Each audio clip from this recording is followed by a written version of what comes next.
Good evening, everybody. I am here to talk about Proverbs 16 through 18, and obviously I'm going to zero in on the famous line about pride. Pride comes before destruction, and a haughty spirit before the fall. Now, if any member of the LGBTQ community happens to stumble upon this video, let me absolve myself by saying we love you. Members of this community love you. We don't love your sin. We don't love our sin. We don't love anybody's sin. We don't dive deeply into swimming about in our sin and enjoying it.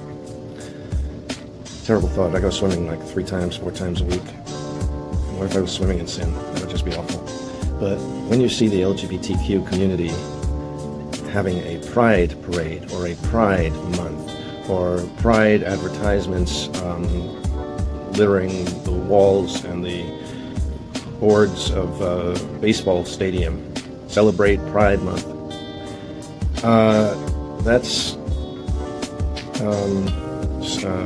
just flinging your nose, so to speak, at God. And the question becomes, do they all realize that they are doing that? And I've seen where Christian pastors, street preachers, have confronted the LGBTQ community at pride parades. And obviously they were provoked, but their response indicates that they are not all LGBTQ community people, but the ones that march in the parades, and maybe not all of them, but many of them. There is a lot of anti-God sentiment. There's a lot of anti-God, pro-LGBTQ alphabet soup sentiment in our schools. Kids have been subjected to just terribly awful anti-God instruction and agenda born of the depths of hell. And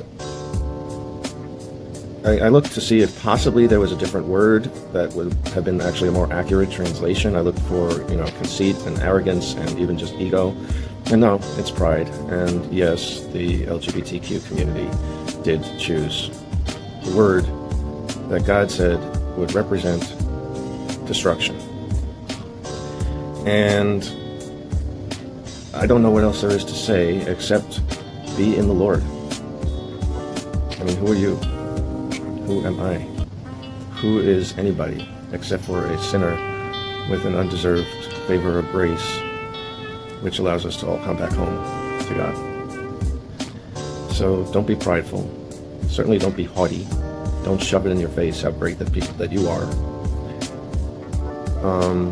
I suppose there are useful terms for the word pride. You can have pride in the Lord. You can have pride in maybe acting in a godly fashion. Just don't go boasting and bragging about it. But you can be happy with yourself because you did something godly for a change. Look, I'm really not here to put anybody down. I'm just here to say that pride and haughtiness is very clearly stated in the Bible to not be the way to go. And that's what happened. That's what is discussed.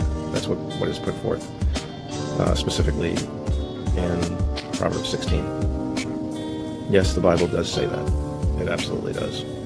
Do not be prideful. It's not a good idea.